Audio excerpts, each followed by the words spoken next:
Hello, and it's that time of the month again when Joanna Penn, the creative pen, and I get together to answer your self-publishing questions. And welcome to a very nice sunny afternoon here in London. And hello to Joe. Hello, and we should say it's, if you're listening to the recording, 30th of September 2014, because so much changes so fast in self-publishing. You've got to know when we're recording this because, everything changes. Yeah, next month it'll all be different. It So will. you have to listen every month. Okay, so this being September and the end of September and coming into October, it is coming up to Frankfurt Book Fair time, and you're coming too.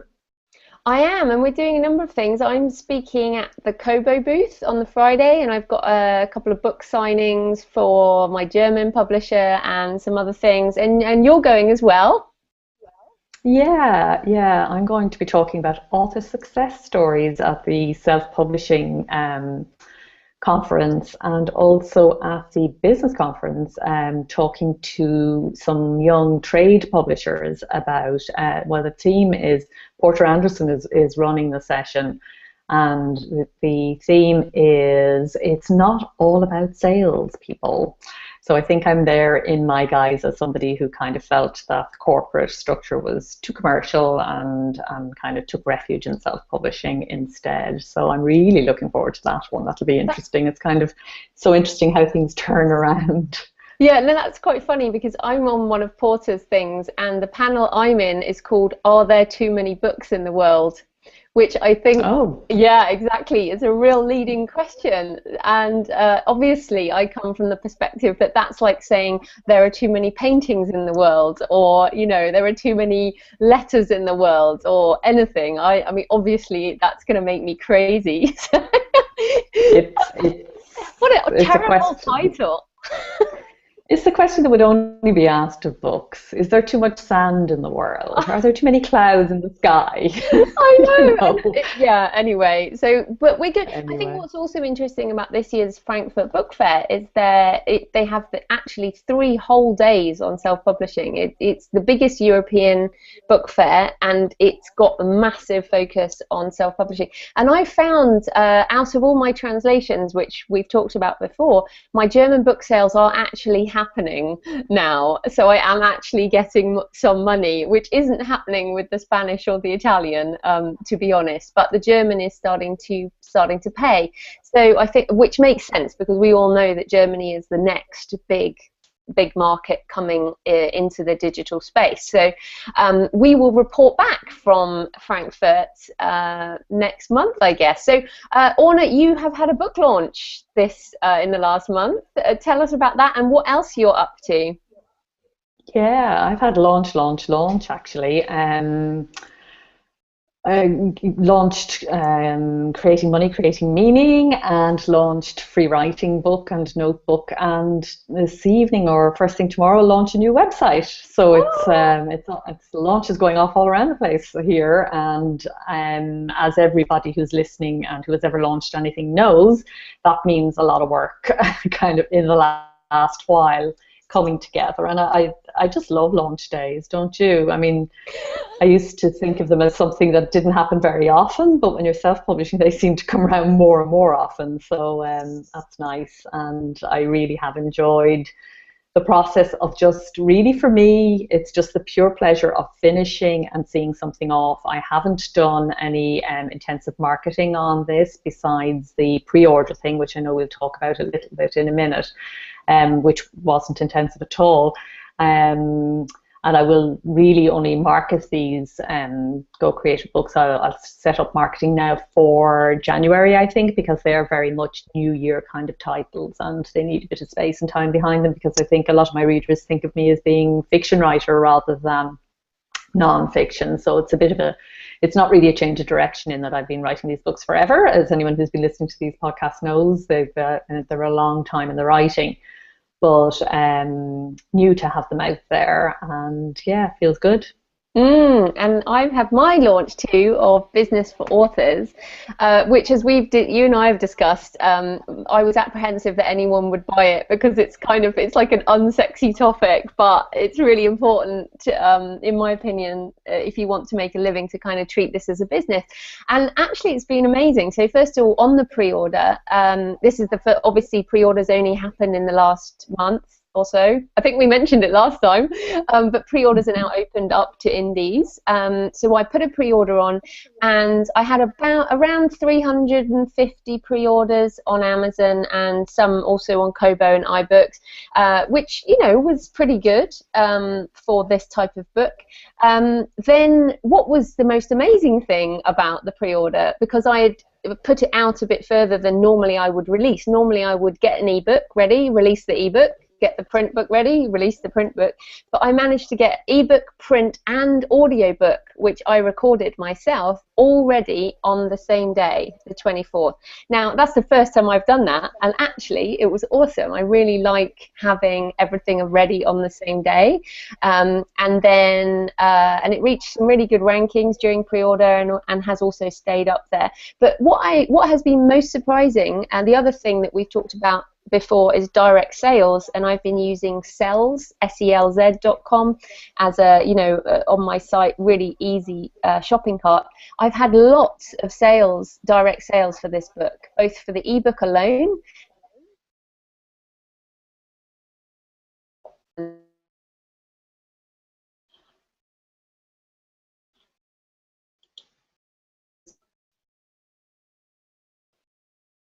happy with the way it's gone. So yeah, it's been great. Fantastic. And, you know, with all that, launching all your formats and editions all at once, you're almost turning into a traditional publisher there. Be careful. Well, I think launching non-fiction, you know, I know a bit more about that because I've had a web business for years. I've also got a series of guest posts going out, which I wouldn't bother doing for fiction. So I'm on David Goffrin's blog today. Then I've got, you know, Joel Friedlander's and all the usual suspects, you know, coming up, having organised all of that. So yeah, I think this has been more of a traditional launch, but as I've mentioned to you, I'm going to make this official. I am not going to write non-fiction for a whole year because I get distracted by non-fiction. So I feel like this book represents a finality of the stuff I want to write for non-fiction for now. I'm certainly will write non-fiction again. I want to write a book on mindset for authors, but I'm giving myself a year to just double down on fiction. And you're going to keep me honest, and everyone's going to keep me honest on that. I expect you to have a go at me if I start going, oh, I should do this. You heard it here first, folks. So if you hear her talking about nonfiction, you got to tweet her, Facebook her, and just make sure she doesn't do it. Yes, stop it. Coming back there to just the too many books in the world thing, Jeff Shear is listening in. Hi, Jeff. And he just wants to raise a point, which is actually a very good point. The number of books and discoverability, he says, are linked. How do you, as a writer, keep from reacting to the pressures of promotion on writing? Do you want to go first on that? I have something I'd like to say. I think the pressure to write for me is that there is that internal pressure. If there wasn't that internal pressure to write, then why would we bother doing this? I mean, there's a lot better ways to make a living, let's be honest. So I think the discoverability thing is more a question of sales than the pressure to write, personally. And then, yes, I definitely feel the pressure to sell and make money on that side. That's separate from the writing. And for me, I think it's just, I've only done the same things for the last 6 years. And, you know, I've just put content out. I've just done Twitter. I've just connected with people. I haven't done anything different for 6 years. And it often just takes time. And I was speaking last night, and someone asked a similar question, and I said, look, you don't put one book out and then get 10,000 readers and make loads of money. You put one book out and maybe you get 5 readers, and those 5 readers next time they buy your book and you get a couple of reviews, and those 5, and then you get 10 readers, so now you've got 15, and then you get 50, and then you get 200, and then suddenly you've got a couple of thousand and things have started to happen. But that might be a little bit down the road. You know, what's so exciting about the world that we live in is people will, you know, people find their little niches, and the books that, you know, some of what Orna reads crosses over to what I read, but there's a lot that doesn't cross over, and I like certain authors and she likes certain authors, and we all find our little niches, you know. So I'm not worried. Actually, I'm not worried at all. And you know what? I think this is what's going to happen, a winnowing of the people who are not really committed to this for the long term, because it is a long-term game. Yeah, and I, you know, the first sentence said the numbers of books and discoverability are linked. Well, yes and no, I think. If we think very linearly about it, yes. But in actual fact, what's happening is that readers and writers are not discovering each other in a linear sort of way at all. It's a much more sort of amorphous, crazy, impossible to predict sort of creative space, really. And so while more and more books are being published, that does not necessarily mean that you as an individual have a discoverability problem. And, you know, so I wouldn't worry too much about that. If we don't think about hundreds of millions and thousands and just think about ourselves, one writer linking with one reader, then I think the problems fall away. And that also, for my money, addresses the second part of Jeff's question, which is how do you keep from reacting to the pressures of promotion on writing? For me, promotion is writing. A tweet is a piece of writing. A Facebook update is a piece of writing. Everything is an opportunity to amplify whatever message, you know, whether you're a writer who aims to inspire or to inform or to amuse and entertain. You know, you've got the opportunity with everything you put out there to amplify your message, whatever that is, and you will definitely do best as an indie author if you bring those two things, the writing and the promotion, together so that they become one entity. And you know, try and enjoy it. I think if you're not enjoying it, what's the point? Absolutely. Not that you enjoy every single moment. No, There are moments. Of course. Well, yeah, it's just on kind of the having fun stuff. I'm thinking about doing some 3D printing. You can't stop me doing the bleeding edge stuff, and I want to do some 3D printing with my next book. So I'm looking at 99 designs to get some designs done and stuff like that. Now you've got an idea for your next book as well, haven't you? Back on the fiction side. Were you going to talk about that? Yeah, I absolutely can't wait to get back to writing fiction. I think this is what happens. I think this is why it's great to be able to write. I write poetry as well, and I always find that one strikes fire off the other, and you know, as soon as you've kind of really got going with one, you're dying to get back to the other one. So I'm really looking forward to getting back to fiction. I have 2 more Go Creatives just to finish off, and then I'll be back on. And these books, again, a long time in the writing, trilogy about W.B. Yeats, but I have just yesterday put in a funding proposal to the Irish government is putting a lot of money into Yeats next year because it's 150 years since Yeats was born. And yeah, for Irish, in Irish terms, like serious money. So it's great to see serious money going to literature anyway, whether I get some of it or not. But I have applied to do the first part of the trilogy is called Her Secret Rose, and it's without going on forever and ever, which I could. I promise I won't go.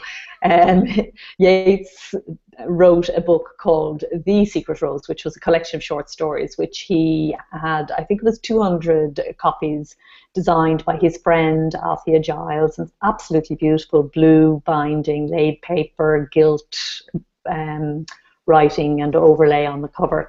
So I'm going to do with Pub Slush a crowdfunder to actually produce my Her Secret Rose in the same sort of format.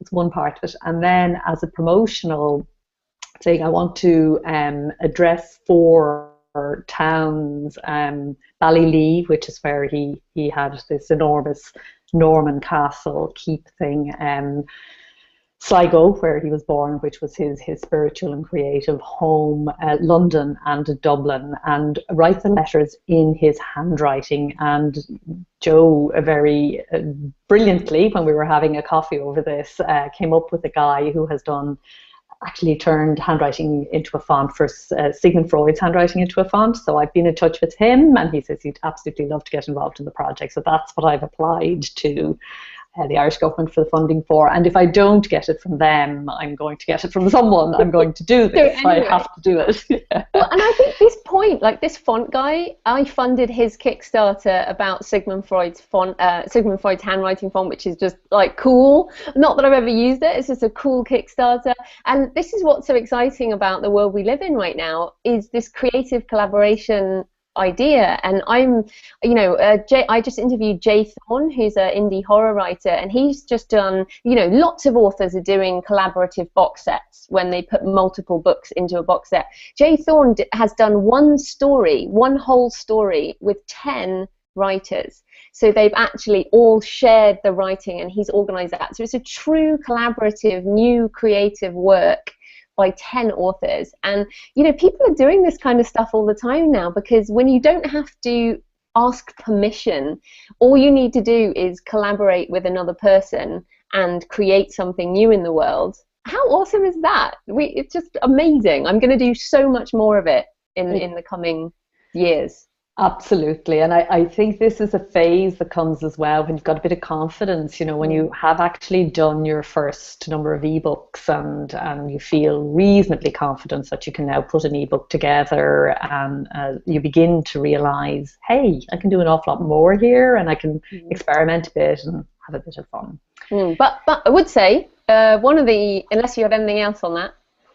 No, I was just going to say to people, we have a number of people listening in, and if you have any questions, to feel free to submit them. That's all. Yes, we'll answer your questions live on air. This is fun. No, what I was going to say with collaboration is one of the important things is to write down your terms and conditions and have some kind of written contract.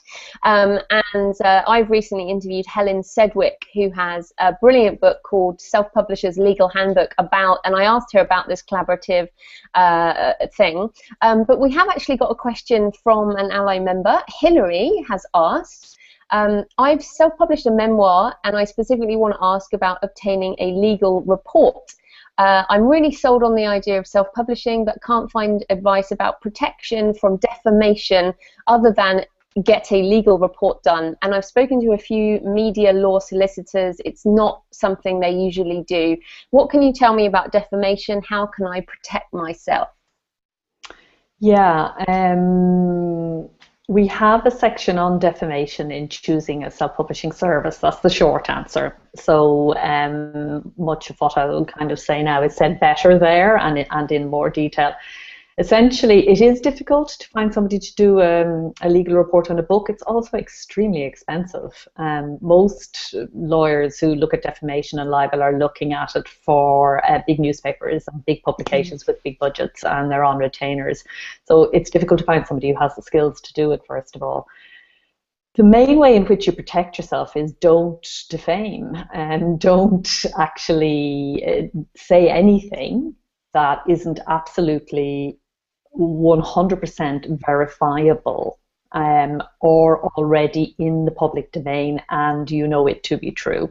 So if you are really, really careful, I don't think I've ever seen anything written down that was defamatory, that couldn't actually be expressed in terms of what the author wanted to say, couldn't be expressed in a way that wasn't defamatory. So unless you're actually setting out to defame somebody and to take away their reputation and to make everybody think they're a horrible person or whatever, unless you're actually setting out to do that, there's probably a way to say what you have to say without getting yourself in potential hot water. Having said all of that too, if you have a specific issue, Hillary, and you want to put it to us, and just send it in to us in writing, Danny McKersher, who is our legal person, will take a look at it for you. So it wouldn't be a full review, and we're certainly not lawyers, but would probably be able to give you some advice based on the experience with other people as to how you could tone it down or whatever. But please don't send the full book. Send just the issue that you're concerned about. And I've got that interview with Helen Sedgwick on the 6th of October on my blog on the Creative Pen. So, and we talk a whole lot about that as well. And she's a lawyer with 30 years experience. So hopefully that will help people. Any live questions, Orna? Nothing at the moment, just everybody's listening. Everyone's listening. Okay, well then the other thing we were going to talk about is audiobooks, because we have an event tomorrow night in London with Audible and ACX, talking about that. Now obviously ACX, if people don't know, acx.com is essentially, it's enabling anyone who owns the rights to a project to either pay for a narrator and then have it distributed through Audible, Amazon and iTunes, or you can do joint ventures. It's kind of enabling audiobooks for indies in a way that is not can be done through other channels, but is not easy. This is the first kind of easy way, and it is very, very easy. So I've just started on my 7th audiobook, 7th? Yeah, audiobook, 7th for fiction. Through ACX. I've also just had my biggest payment, which I was really excited about. So it's taken 7 books to get to a point where the money is even, more than just dinner. But it's, I'm really happy with that. Now, ACX has been open to American authors for I think over a year, and opened up to UK authors in April. Has yet to move into other markets, but given that we mentioned Germany has their audiobook market is bigger than their ebook market, I'm hoping that they're going to expand there next. So do you have any opening comments on audiobooks, Orna? Well, just in terms of, we are having this event with ACX, and they are coming over from Newark and Seattle tomorrow to meet with ALLi members and to talk to us and tell us all about how to do it. And I've been talking to indies about the fact that this is happening to our, and inviting our members to come along. And I know it is a London-based event, and obviously we have members all over the world, and loads of people can't come. So you're actually going to be doing a bit of a talk at the session, and I was hoping that you could reproduce some of what you're going to talk about in a moment for those who won't be able to attend tomorrow night. But I just want to say that when talking to indies about audiobooks, the reactions are completely polarized. Either people are saying, oh my God, yes, I'm absolutely determined to do it. Some of them saying I'm saving up for it because studio time's expensive, or, somebody's saying, oh yeah, I'm going to put a booth in my house, and because I reckon that, by the time I do 5 books, I'll have paid for the booze and everything after that will be profit. They're really keen and dying to get going. Or else they're saying, yeah, don't want to do this, it's too expensive, I'm just going to stick with ebooks or whatever. And so I suppose the first thing to say is that I really think it's something we should do, and I'm speaking now, I'm saying, do what I say, not what I've done, because I haven't got to doing my audio yet, but I am absolutely determined that I will be doing it, and I think it's a really good thing to do. And I think, again, it's you were talking about earlier on about your success just by staying in the market, by getting in there first, and by just being there for long enough. It's a building thing, and that's what we're finding more and more. There are the overnight successes, and everybody talks about them, but actually what's really happening in this world, and the people who are just steadily putting them out, some fine day, oh, I'm actually making a living now, and audiobooks can very much be part of that.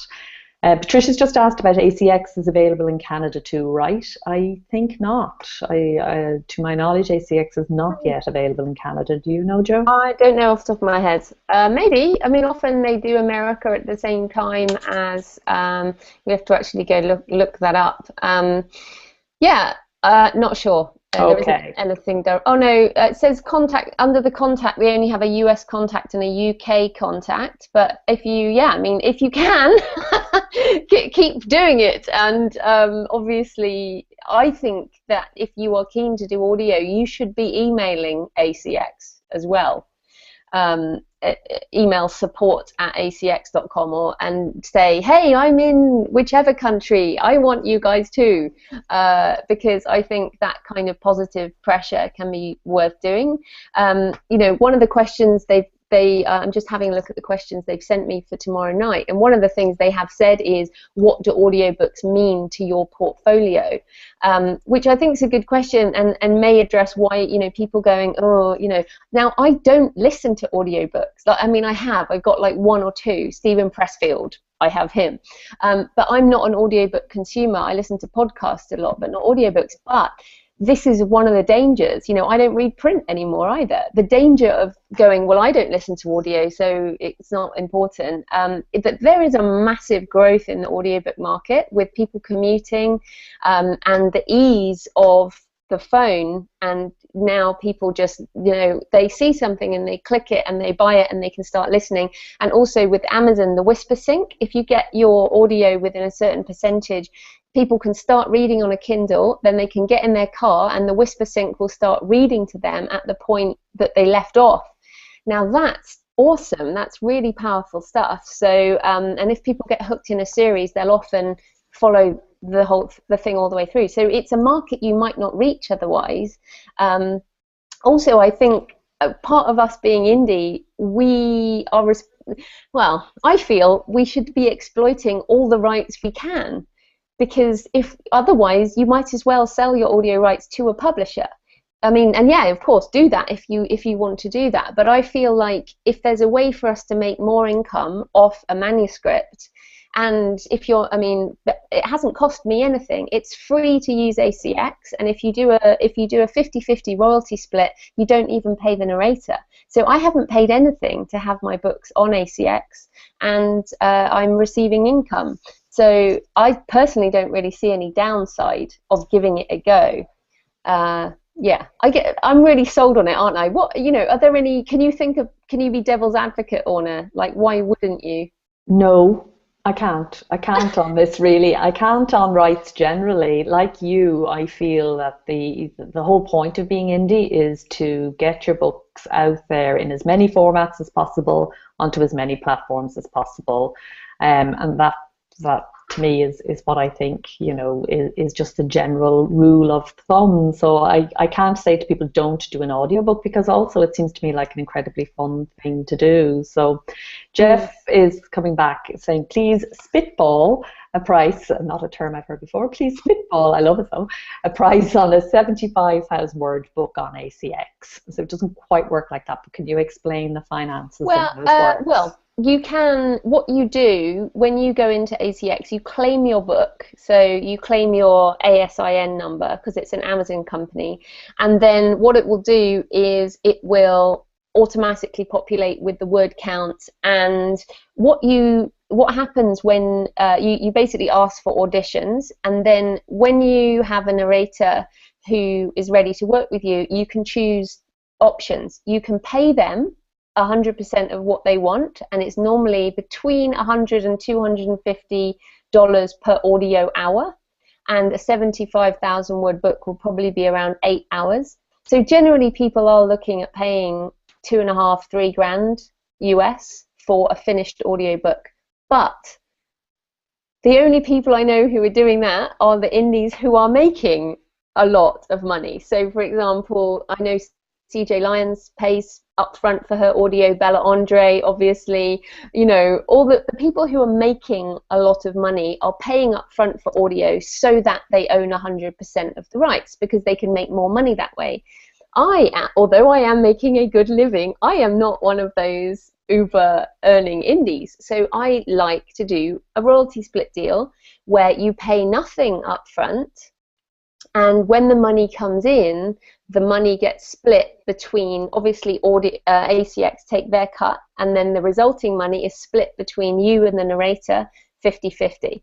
Now, I like that a lot, firstly, because I don't have to pay anything up front, which I like, and secondly, I like the collaboration aspect of this. Like, I have 50-50 royalty splits with my translators as well. I like the fact that my narrator is as invested in marketing this book as I am, and that they are, you know, committed to making money for the next 8, 10 years, however long we do this together. I think the contract is 8 years, or 7. I think it's 7 years exclusive to Amazon, Audible, and iTunes. So basically, the answer is it's either around 2.5, 3 grand, or it's free. Excellent. Now, Patricia has a question, which again is coming at it from a different angle. I'm going into the studio, she says, for a final edit on the audiobook of The Bridge Club. Next, good plug there, Patricia. The Bridge Club's audiobook is coming out next week. And she says, where would I submit it? So submit it when you're recording it yourself. It looks like she's actually recording it herself now, and now she wants to know. Well, you can still submit it on ACX. So you basically make a decision at this point. You can, if you have a finished product, you can use ACX to actually just upload that finished product, and there are very high technical requirements. But if you've gone with a studio, then you'll probably actually meet those technical requirements, or you can ask your studio guy to make sure it does. Like, send him that page on the ACX help and say it has to meet these requirements. So you can upload it there, and then you get a higher royalty percentage because you're just using them for distribution. So in that case, they are exactly the same as like KDP, in that you can just use them as a distributor. Your other option is not to go exclusive with ACX, and there are a whole load of other options if you've got the finished product already done. There is a book called Making Tracks, Tracks, Tracks, by Dan Sawyer, or J. Daniel Sawyer. That book is like hardcore, full of information on what you can do with your audiobooks, if you're not doing the ACX route, essentially. Yeah, because it's important to know that ACX and Audible are exclusive. So you go with them, you don't go with anybody else, including your own website. You can only sell through Audible. And Patricia is actually the person who asked about Canada earlier, so I'm guessing that she can't submit to ACX. Ah, okay. The other thing is there are a number of indies in the US who are now, and I did this with my first 3 books before it was open to the UK. I worked with an American small press, and they published my audio through ACX. So tug on your relationships with other indies, and you will likely find a way to work with them. I know Simon Whistler from the Rocking Self-Publishing podcast, who's got a book coming out, Audiobooks for Indies, which will be out in the next month or so. Simon actually set up a company in the US and did everything through ACX before it was open up to the UK, and he's based in Prague. So there are definitely ways to do this, but only if you're committed to the audio project. Otherwise, to be honest, I feel like I jumped too soon. So often I jump too soon, and if I'd have just waited a bit longer, I could have done it all myself. So it may be a case of waiting 6 months, seeing if they're going to expand further. I can't see why they're not going to expand further. They're definitely going to expand further, but Patricia has her book. She recorded it. She's just sent some more messages here that she recorded it herself this summer in a professional studio. So just to say, Patricia, that we are going to be in the wake of ACX event tomorrow night. We're going to be looking very closely at audiobooks, and we'll have a guide for members very soon on all the various options that are available. So somebody else is saying, please repeat name of alternative ACX folks. I think he means the book. The book is Making Tracks by J. Daniel Sawyer. So as in laying down tracks, and I've got an interview with him as well on the Creative Pen podcast about doing audio for indies. And Dan is one of these big podcast fiction guys, very good audio guy. So definitely go and have a look at his site as well. Just Google J. Daniel Sawyer, and you'll find that. Making Tracks is the book. Fantastic. Ian wants to know about your sales.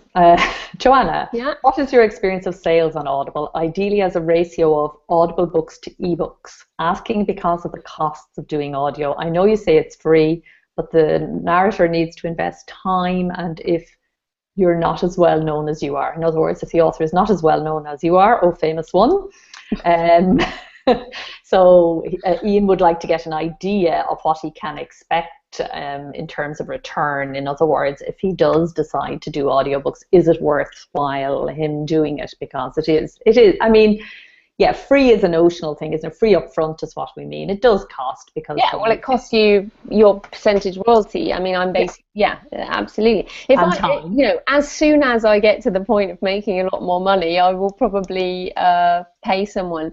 But in terms of, I don't have sales figures in front of me, like actual, because the other thing is there's different things on Audible, like people who belong to Audible pay a certain amount, they can borrow it, you know.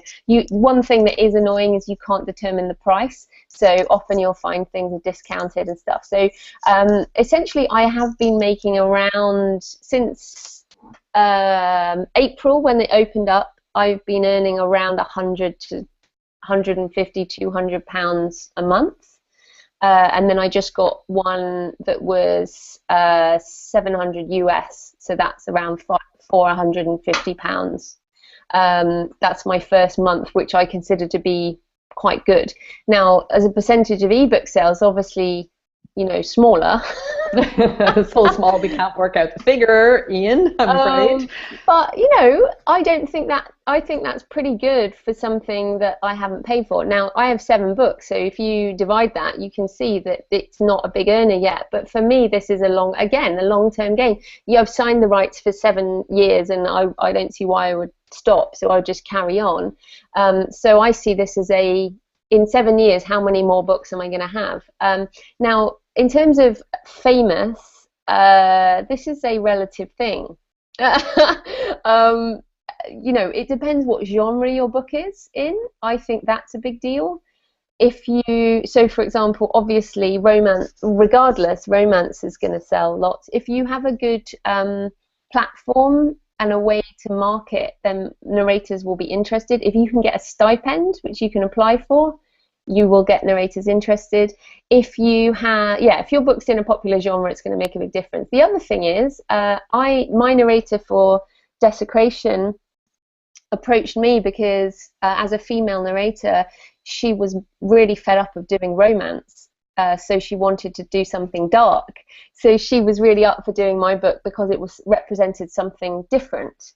And actually, those books, you know, she approached me, and those books had just been released. They haven't sold massively well. They're, you know, a very new genre for me. They're not in my established action adventure thing. So I wouldn't think that you have to be famous in any way, which I don't consider myself to be, obviously.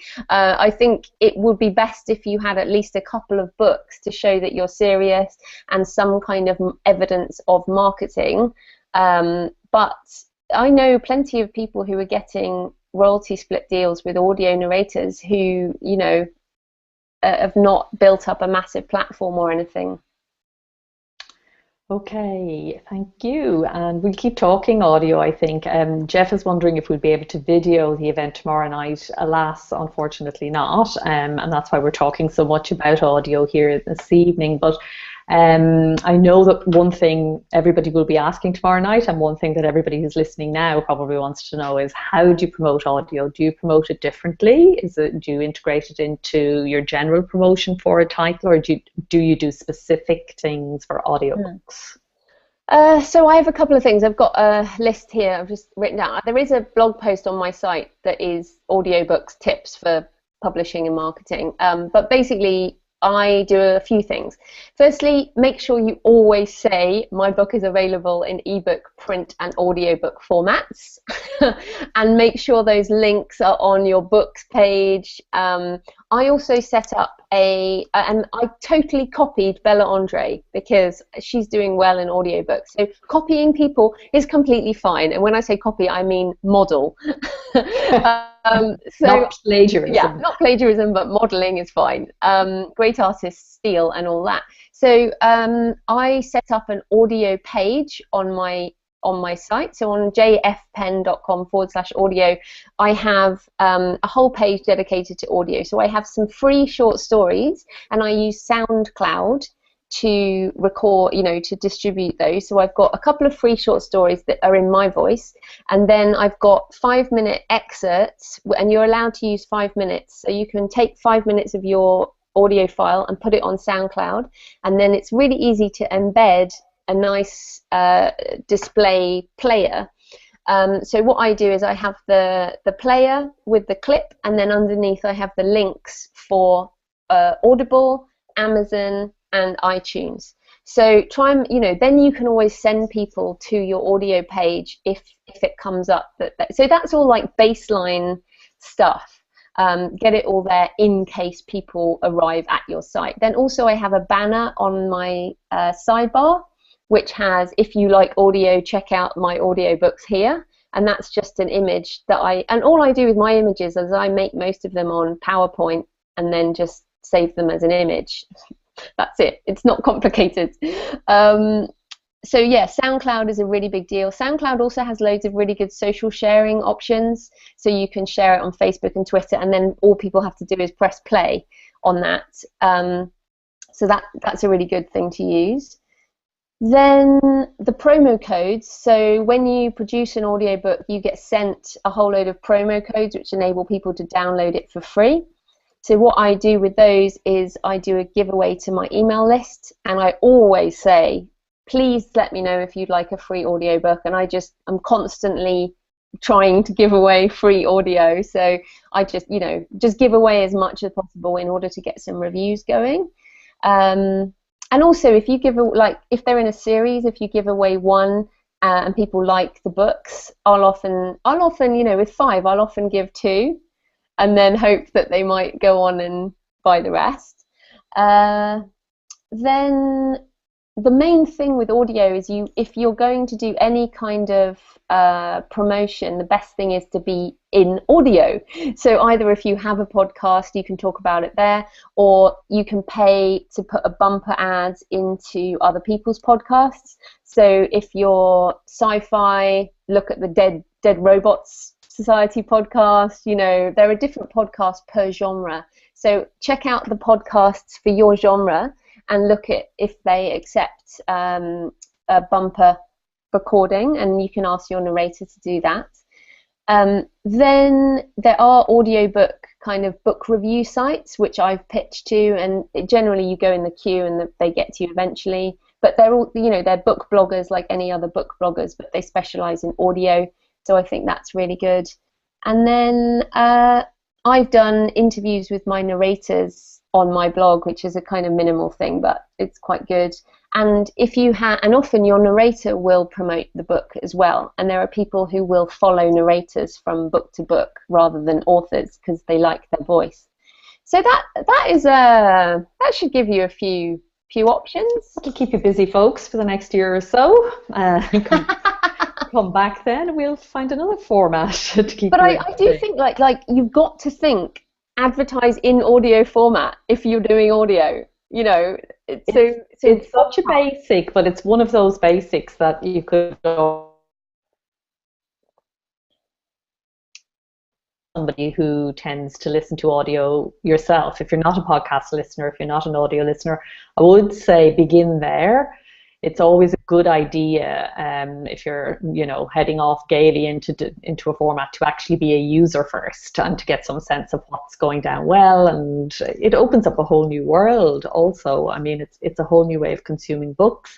Wonderful thing about what ACX and Audible have done is that they've taken audiobooks out of the little old lady market.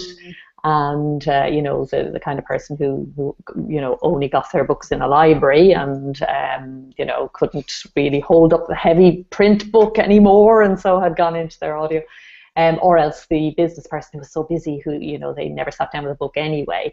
Now audiobooks are young, and young people are really consuming audio in much greater numbers than ever before. So there is definitely a growing market here, and it makes sense to be in there. If that sounds like something you'd like to do, we'd really encourage you to do it.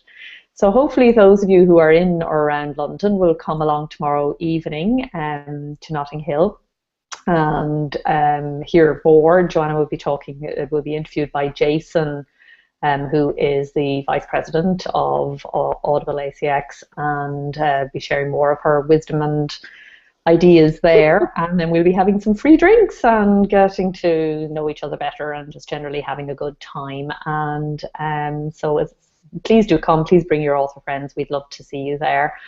And I think that's it from us for another month, unless you have anything else you want to tell everybody about, Jo. No, I think that's all good. Are there any more last questions? No, I think we've actually satisfied everyone. There were some questions, but they were basically answered in your roundup. So yeah, I think we're good. So thanks everybody for listening, and we'll see you again next month. Yes, so we are this time on the last Tuesday, last day of the month, 4 p.m. London. We'll be here. And we'll be here, and we'd like you to be here too. So hopefully we'll see you then. Thank you. Take care, everyone. Bye-bye. Bye.